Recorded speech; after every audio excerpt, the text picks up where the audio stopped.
buat tanya jawab saja. Ada yang ditanya mungkin dari materi ini atau di luarnya semua silakan. Yang video itu wajib pakai beras atau boleh pakai uang? Jadi sebetulnya aturan vidya ini pakai uang apa pakai beras. Jadi tergantung yang dimakan. Kalau ada ibu-ibu makannya duit, maka vidyanya pakai duit. Kalau ibu-ibunya ini makannya beras, nasi, maka vidyanya beras. Begitu. Jadi tergantung yang dimakan aja.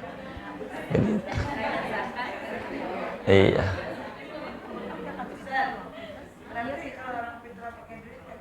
Apanya? Fitrah pakai duit. Iya, kalau dalam madhab Syafi'i. Kalau mau pakai duit lebihin 5 liter. Biar ada kiainya. Iya, kalau mau pakai duit, dibikin 5 liter. Umpama biar gampang. Ibu beras seliter 1.000 gitu ya, biar gampang aja dah. Contoh. Mau berapa ya contohnya? 10.000. Oh iya, baik. Oke. Sebenarnya kalau contoh bentar 1.000, nanti mau berapa kayak. Karena ngitungnya biar saya gampang maksudnya. Begitu. Ya deh, baik, 10.000. Berasnya seliter 10.000.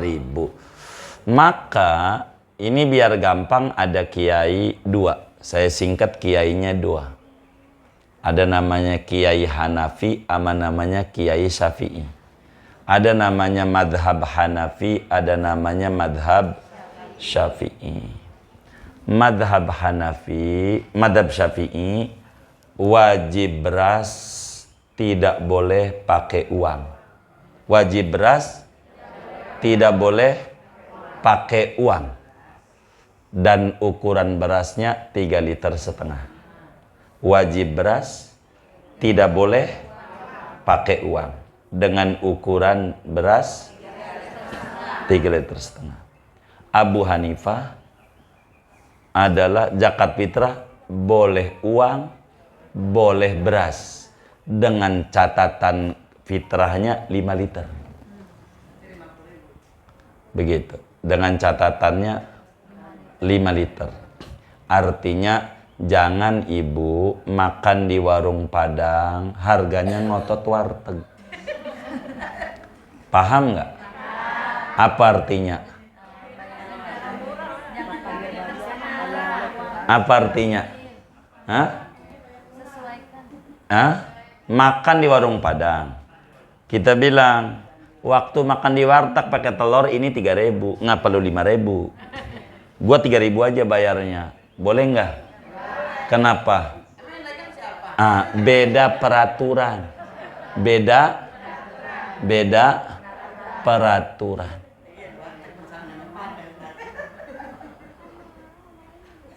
Ini dipahami. Jangan fokus di wartegnya, jangan.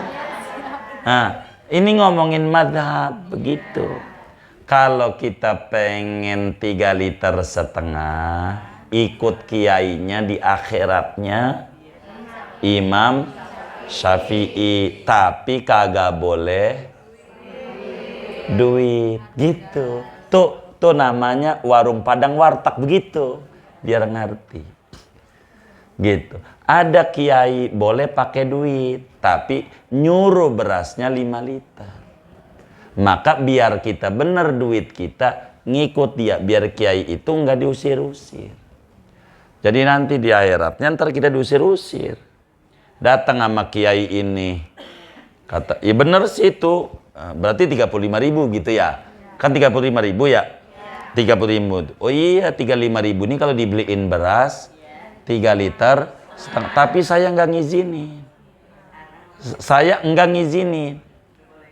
Nggak ngebolehin. Berarti lu bukan pengikut gua, lu ikut sono. Maka kita nyari kiai untuk ngadep Allah, nyari kiai Hanafi, namanya Imam Hanafi. Kata Imam Hanafi, iya saya boleh pakai duit, tapi lu berapa? 35. Enggak cukup. Karena takaran saya 5 liter. Lu bukan pengikut gua. Nah, inilah jangan makan di warung Padang harga warteg. Jangan main comot-comot. Begitu. Biar sepaket. Inilah tujuan kita ngaji. Begitu. Enggak, Pak. Baik. Lah iya, kan kita bakal ada kiai. Hah? Enggak gimana? Kita kudu nurut. Enggak gimana-gimana. Kalau mau 3,5 liter, duitnya ukurannya beliin. Iya gitu, apa susahnya? Begitu, enggak susah. Enggak susah. Jadi enggak repot. Gitu, enggak repot. Jadi yang nggak boleh tuh main comot-comot. Maka tanya sama kawan-kawan kalau umroh tuh, saya ajarin supaya wudunya begini, madhab Malik, biar sentuhan laki perempuan boleh. Ini biar ada kiai tanggung jawab. Begitu. Ini loh kiai yang tanggung jawab kita di akhirat ini. Kalau Imam Syafi'i nggak kasih kita. Kalau pegangan laki batal, tawafnya nggak sah, kan buang duit. Bagaimana ini solusinya? Maka inilah faedahnya banyak madhab, supaya kita bisa begitu, biar kita benar dalam ibadah. Begitu, benar, begitu. Jadi kesalahannya itu, Abu Hanifah boleh pakai duit, iya betul, tapi harus tuntas. Berapa harga fitrahnya dia, begitu, totalnya. Kok kenapa bisa beda-beda? Masalahnya gantangan Rasulullah tuh udah hilang. Gantangannya tuh mud Nabi ini udah nggak ada. Maka orang Irak yang waktu itu ada kira-kira dengan ukuran Irak 3,5 liter, inilah yang kita ngaji madzhab Syafi'i. Begitu, karena Imam Syafi'i ke Irak kalau itu. Tuh kayak begitu, 3,5 liter. Begitu. 3,5 liter tuh biar gampang, minimal, biar kita paham. Kalau ibu duitnya banyak, melebihin aja bagus. Begitu, bukan dilarang. Boleh. Kita cuma laki doang sama bini baru berdua, sekarung aja ngasih, nggak apa-apa. Boleh gitu. Boleh. Yang kayak begitu. Jadi intinya yang jangan comot-comotnya gitu. Sebetulnya nih kalau mau kita bedah fikih pun bab head nih, kalau saya nih, cuman karena kita ini ikut madhab Syafi'i, saya berbicara men, saya mungkin tuh ada bidan. Saya berbicara men lebih setuju madhab Hanafi, berbicara men. Karena madhab Syafi'i itu 15. Madhab Syafi'i 15. Karena dalam teori kedokteran sekarang, paling 10 hari aja banter. Men tuh lama 10 hari itu. Dalam teori kedokteran belakang. Karena kita nanya sama dokter-dokter. Artinya kata dokter 10 hari, itulah madhab Hanafi begitu. Karena untuk sampai perempuan 15 hari itu, kalau di zaman sekarang nih, kalau kata saya nih, jarang. Kata saya, tapi bisa ditanya sama ibu-ibu yang ngaji nih. Ibu-ibu nih pernah ngalamin gak men sampai 15 hari? Jangan disebut men gak teratur, itu mau istihadah namanya. Berapa, Neng? Oh, tuh 11. Tuh, iya tuh. Ada tuh Neng kita sampai 11 tuh. Tapi dalam teori kedokteran, itu yang namanya Abu Hanifah paling lamanya men 10 hari. Tuh ini 11, berarti kan Imam Syafi'i itu benar gitu tuh. Tapi saya membuka itu. Dalam teori kedokteran berbicara men. Karena banyak dokter-dokter perempuan memprotes ini, khususnya perempuan muslim cendekianya. Ini ngomongin men nggak usah laki itu. Saya aja bagiannya, begitu ada. Nah ini ada juga yang mengkritisi dalam teori-teori belakangan. Perempuan itu 10, paling juga 7, kadang 3 hari begitu. Tapi kita di sini dijawab mesin yang kita sampai 11 tuh. Kayak begitu tuh. Allah alam. Waalaikumsalam.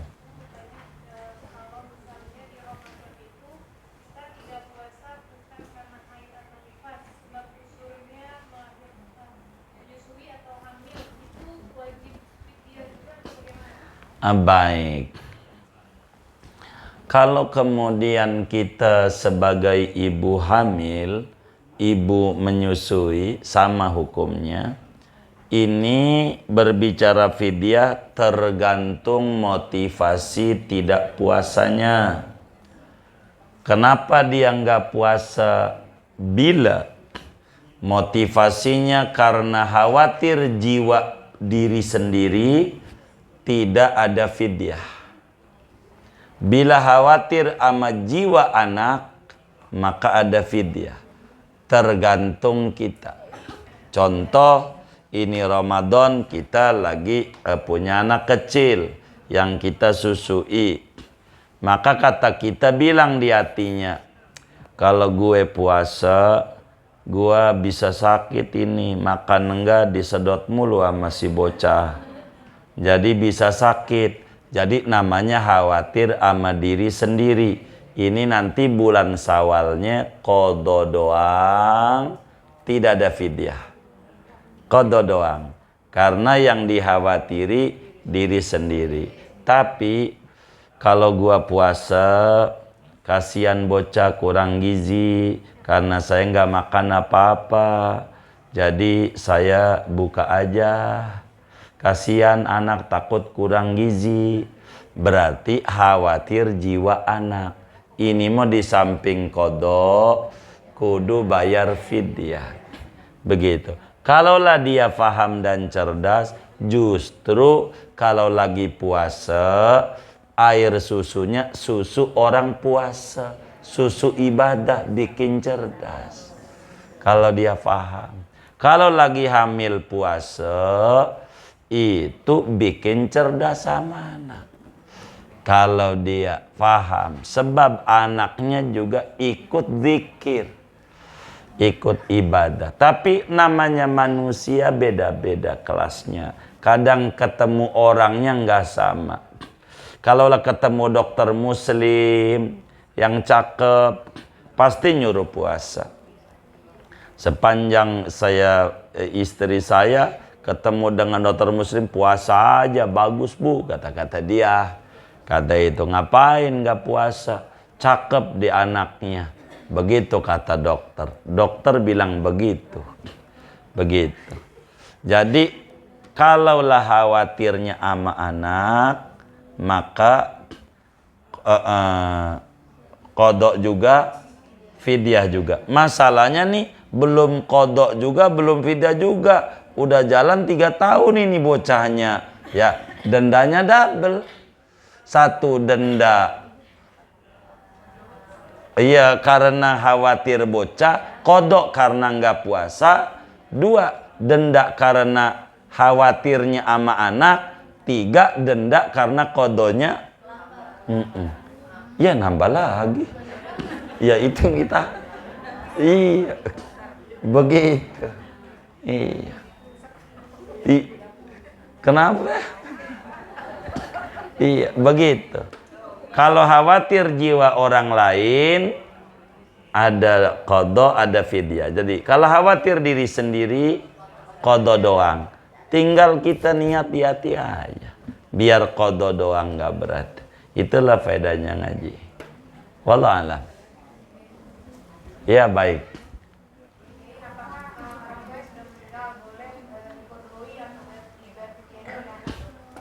Baik. Boleh saja.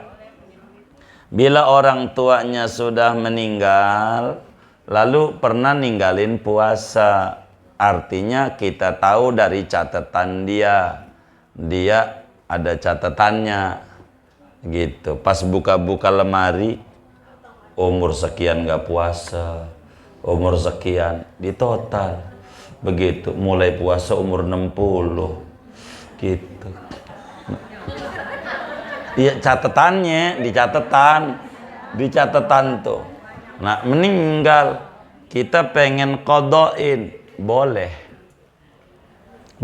qadhain, begitu, boleh, gitu. Tapi yang paling bagus, bila kategorinya orang tuanya orang kaya, yang ninggalin nih orang kaya, maka anaknya qadhain.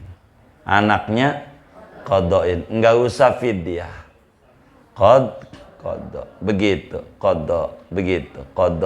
Kalau orang tuanya adalah orang miskin, maka fidyah. Jangan qadha. Begitu. Iya.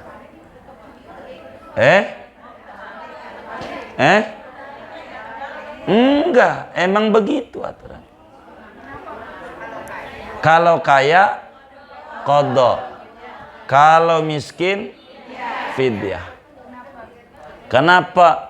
Tanya aja sama yang kaya-kaya tuh suruh qadha, kira-kira berat apa ringan? Lah iya itu. Orang miskin kira-kira suruh fidyah, suruh qadha, ringanan mana? Ringan qadha. Ini hukuman. Hukuman jangan yang ringan. Begitu. Orang kaya suruh fidyah, ringan.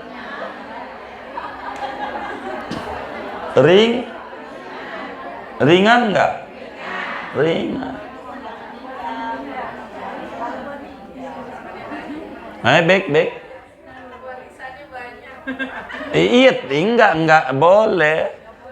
Gitu. Qadhain anaknya berapa tuh? Nggak puasa, mulai puasa di catatannya umur 60. Lah bapak, ya kan bapak laki-laki umur 15. 60, 15, 45. Berarti 45 dikali 30. Kan sebulan 30 ya kan? Rata-rata begitu. 45 kali 3. Ya udah segitu dah. Qadha aja. Boleh qadha. Enggak apa-apa. Ada ajarannya. Fidyah ada. Qadha yang lebih bagus kalau kategorinya kaya. Gitu. Bagus. Miskin fidyah iya. Fidyah orang miskin. Orang kaya qadhain. Saya ngajarnya begitu. Yang kaya qadhain. Karena kata anaknya nih, gua aja jarang puasa. Kata anaknya, gua aja jarang puasa katanya. Makanya kudu puasa tuh, nyusahin nama yang hidup tuh. Begitu. Oh begitu ya. Iya. Gitu. Kalau yang miskin disuruh puasa, emang juga sabanari jarang makan. Begitu. Sabanari puasa pas. Enggak, dia suruh fidyah. Fidyah berat, makanya jangan ninggalin puasa tuh, nyusahin tuh. Begitu. Ajarannya begitu. Ajarannya, cara menyampaikannya begitu. Gitu. Wallahu a'lam. Oh iya, baik. Waalaikumsalam.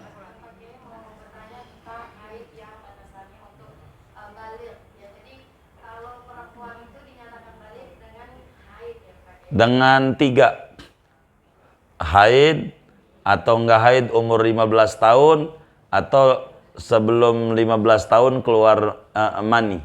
3. Yang ditanya yang mananya? Di kasus-kasus kebidanan itu ada beberapa kasus yang di usia normalnya orang haid dia belum haid. Misalnya di usia ada 17 tahun sampai 20 tahun itu belum haid. Nah itu berarti menetapkan dia baliknya itu Umur. Dengan umur. Jadi perempuan tuh baliknya dari umur 15 tahun atau belum 15 tahun, udah 9 tahun ke atas men, 9 tahun ke atas, nggak boleh di bawah 9 tahun. 9 tahun ke atas men, atau 9 tahun ke atas keluar ovum, keluar mani. Itu jadi balik. Itu untuk perempuan. Jadi andai 15 tahun belum keluar darah men, dia bersyukur, bisa sholat terus, cakep, nggak apa-apa, nggak usah khawatir, nanti bisa men. Begitu. Punya anak bisa insya Allah. Batas umur 15. Balik. Baik. Kalau pengen tahqiqnya adalah 15 ini tahun Hijriyah. Tahun Hijriyah. Tahun Hijriyah. Jadi ibu kalau lahir anak tolong dicatat tahun Hijriyahnya. Nah, jangan enggak. Jadi ibu nih umurnya sekarang 52 itu karena Masehi. Kalau Hijriyahnya bisa 55. begitu. Bisa 55, begitu. Nabi meninggal tahun berapa? Ayo, umur berapa meninggal? 63. Itu keliru. Kalau pakai ibu punya standar umumnya orang. Gitu. Nabi itu meninggal umur 60. Umur 60. Ibu kan makai ngitungnya tahun apa? Masehi. Iya, itu Nabi Hijriyah. Gitu. Nabi itu meninggal, jangan kita 60, masih 2 tahun lagi kayak Nabi. Kagak. Udah lewat. Begitu. Nabi itu 63 itu pakai tahun Hijriyah.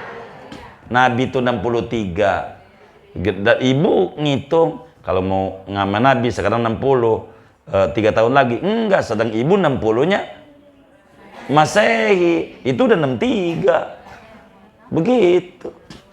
Udah 63 Hijriyahnya. Begitu.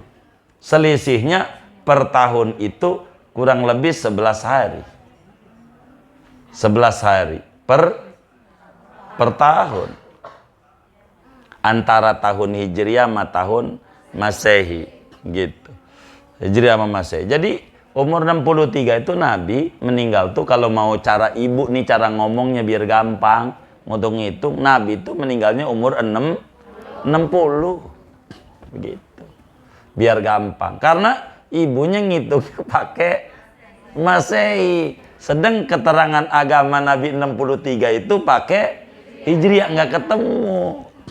Kalimat itu nggak ketemu, jadi sehingga nggak bisa gitu kita patokan.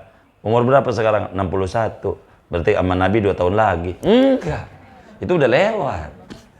Begitu, jadi itu ngitungnya begitu. Jadi baligh orang dari umur laki perempuan sama 15, itu disebut baligh 15. Nah, di bawah 15 perempuan ada 2, laki ada 1. Laki karena keluar mani, umurnya 10 tahun ke atas. Perempuan 9 tahun men atau 9 tahun keluar mani.